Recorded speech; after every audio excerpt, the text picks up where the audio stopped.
Good morning, class. Yesterday in microbiology we discussed about specimen collection and culture.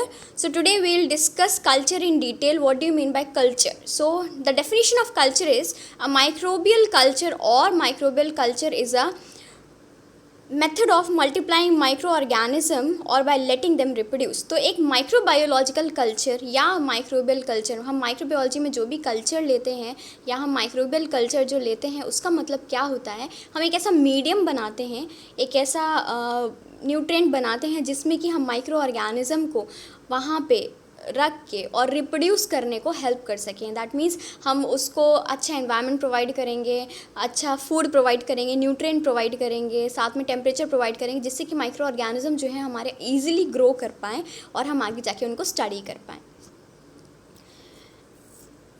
Then first is throat culture. So what do you mean by throat culture? Throat culture का दूसरा नाम strep test भी हम कहते हैं। So it is a sample of mucus and secretions from back of the throat is collected on a cotton tipped applicator and applied to a slide और culture. तो throat culture में क्या होता है, हम क्या करते हैं कि एक कॉटन टिप एप्लीकेटर लेंगे, एक एप्लीकेटर लेंगे जिसकी टिप में कॉटन अच्छे से लगा होगा। जैसे कि आप लोग यूजुअली ईयरबड्स देखते हो तो उस टाइप का ही एप्लीकेटर होता है, लेकिन ईयरबड्स जो हैं डुअल साइड होती हैं लोग, लेकिन हमारा जो कॉटन एप्लीकेटर होता है डुअल नहीं होता है और थोड़ा लॉन्ग रहता है। उसको हम क्या करेंगे, हम थ्रोट के अंदर थ्रोट तक डालते हैं और फिर वहाँ से हम रोटेट करके रोटेटरी मोशन में जो भी सेक्रीशन होता है, म्यूकस होता है, उसको लेके उसके बाद स्लाइड में लेके कल्चर बनाते हैं। इंडिकेशन क्या है, किस वजह से यूज़ किया जाता है, किन किन चीज़ों में यूज़ किया जाता है? To detect presence of streptococcus causing conditions like pneumonia, tonsillitis and meningitis. तो यूजुअली हम स्ट्रेप्टोकोकस को असेस करने के लिए देखते हैं कि स्ट्रेप्टोकोकस इन्फेक्शन तो नहीं है, स्ट्रेप्टोकोकाई जो है वो वहाँ पे तो नहीं है।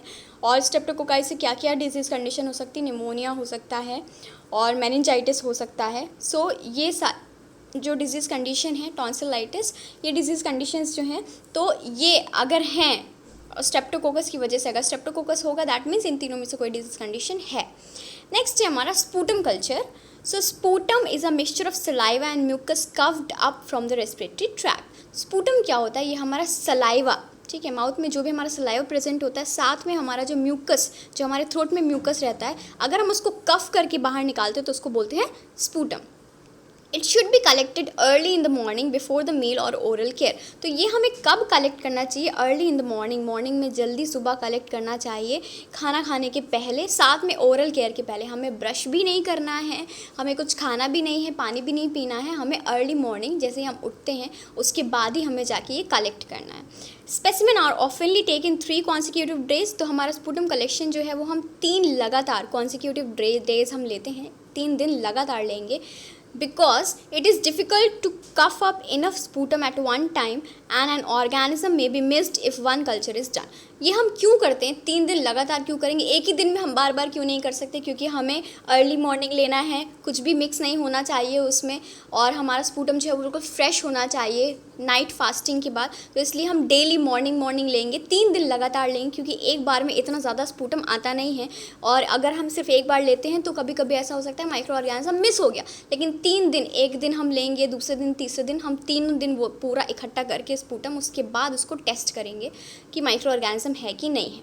देन इंडिकेशन क्या है, किन किन डिजीज़ कंडीशन में या किन वजह से ये लिया जाता है? To identify bacteria, fungi causing pneumonia, TB. देखने के लिए कि पेशेंट को टीबी या निमोनिया तो नहीं है, टीबी निमोनिया किस वजह से है, तो उस कौन से बैक्टीरिया की वजह से, कौन से फंजाई की वजह से है, ये हम देखते हैं। Then identify antibiotic for treatment. उसके बाद हम स्पूटम कल्चर से ये भी देखते हैं कौन सा माइक्रो ऑर्गेनिज्म है, किस वजह से डिजीज़ हो रही है, और कौन सी हम एंटीबायोटिक देंगे जिससे कि ये डिजीज़ ना हो। तो इसलिए हम आइडेंटिफाई करने के लिए स्पूटम कलेक्शन करते हैं। देन क्यों करते हैं? नेक्स्ट इज़ हमारा स्टूल स्पेसिमेन। तो कल्चर्स में और हमारे स्पेसिमेंस भी होते हैं। तो स्पेसिमेन में हम स्टूल स्पेसिमेन, स्टूल आप लोगों को पता है feces. A stool analysis is a series of test done on a stool sample to help diagnose certain conditions affecting the digestive tract. तो स्टूल एनालिसिस जो होता है ये, इसमें हम ऐसा टेस्ट करते हैं, किस चीज़ का टेस्ट करते हैं? हमारे स्टूल का टेस्ट करते हैं, फीसिस का टेस्ट करते हैं, थोड़ा सा हम सैम्पल लेंगे, सैम्पल लेने के बाद उसको टेस्ट करेंगे डायग्नोज करने के लिए कि हमारे डाइजेस्टिव ट्रैक्ट जो है उसमें कोई भी डिजीज़ कंडीशन तो है नहीं। तो डाइजेस्टिव ट्रैक्ट आप लोगों को पता है ऑलरेडी कि हमारी एलिमेंट्री कैनाल को बोला जाता है, it will start from your mouth to the anal region. तो ये पूरे रीजन में कोई डिजीज़ कंडीशन अफेक्ट है या कोई माइक्रो ऑर्गेनिज्म की वजह से कुछ डिजीज़ हो गई है तो उसको स्टडी करने के लिए हम स्टूल स्पेसिमेन लेते हैं। इंडिकेशन क्या है, किन वजह से लेते हैं, identify disease of digestive tract, liver and pancreas. तो लीवर, पैनक्रियास और डाइजेस्टिव ट्रैक्ट दैट मीन्स और जीआईटी, इनकी डिजीज़ कंडीशन को फाइंड आउट करने के लिए लेंगे।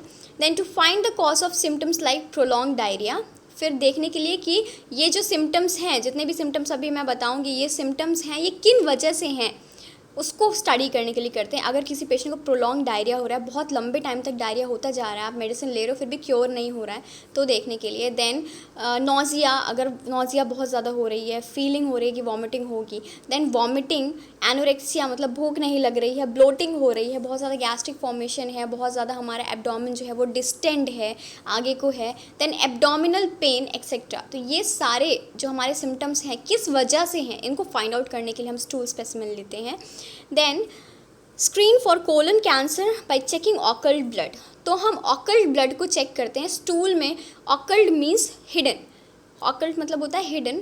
कभी कभी ऐसा होता है स्टूल के अंदर हमारा ब्लड क्लॉट्स जो है वो हिडन है।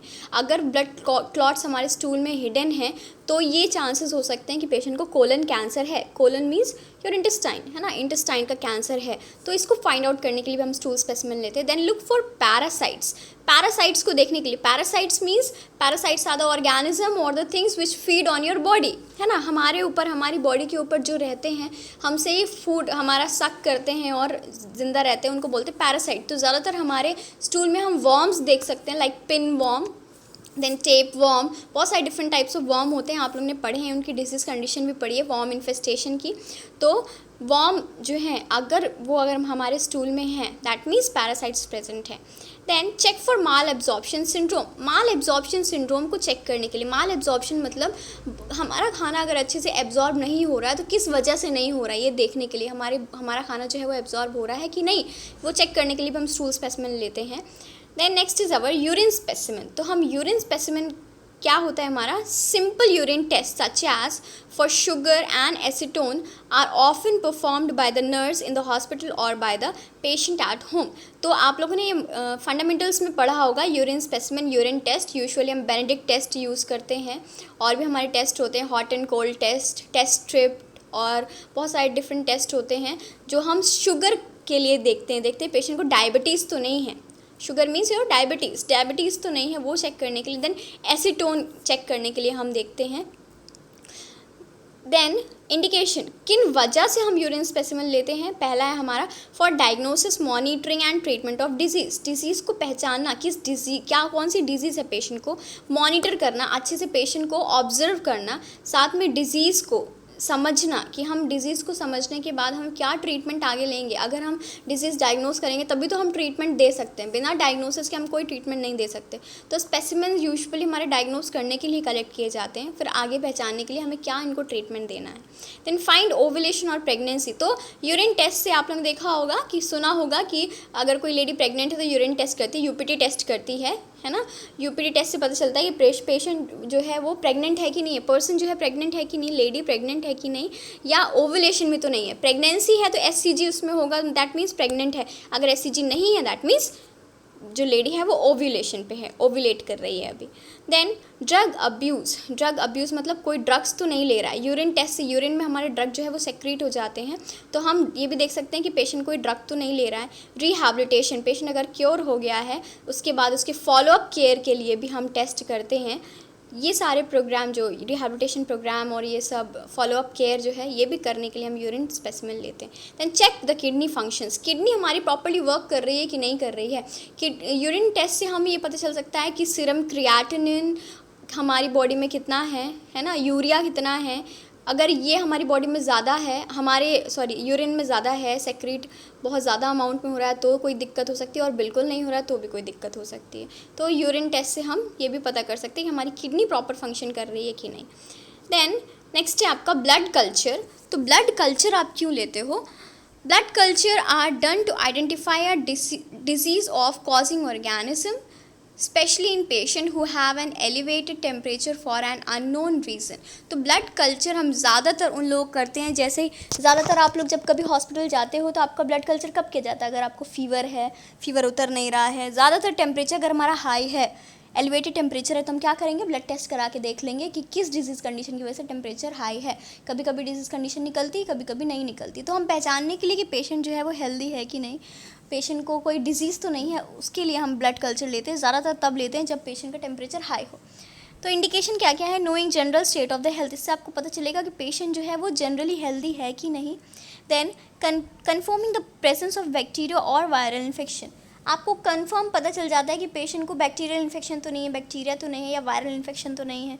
Then seeing how vital organs are functioning, तो इससे आपको ये भी पता चलेगा कि आपके वाइटल ऑर्गन्स जो है प्रॉपर फंक्शन कर रहे हैं कि नहीं। ब्लड टेस्ट लेंगे तो ब्लड टेस्ट से आपकी सारी सेल्स पता चल जाएंगी कि सारी सेल्स जो है नॉर्मल रेंज में हैं कि नहीं है। आपका जो और भी चीज़ें हैं, जो हमारे मिनरल्स हैं, इलेक्ट्रोलाइट्स हैं, ये सब जो है वो हमारी बॉडी में नॉर्मल है कि नहीं। तो इससे आपको वाइटल ऑर्गन्स के फंक्शन भी पता चल जाते हैं। Then screening for genetic condition, genetically आपको कोई डिजीज़ है कि नहीं, पेरेंट्स से ऑफ स्प्रिंग्स में ट्रांसफ़र तो नहीं हुई है, या उनके पहले किसी को थी उनसे डिजीज़ तो हमें नहीं मिली है। तो जेनेटिकल टेस्टिंग के लिए भी हम ब्लड टेस्ट करते हैं। So that's all for today's topic. We will continue the next topic tomorrow. Thank you class.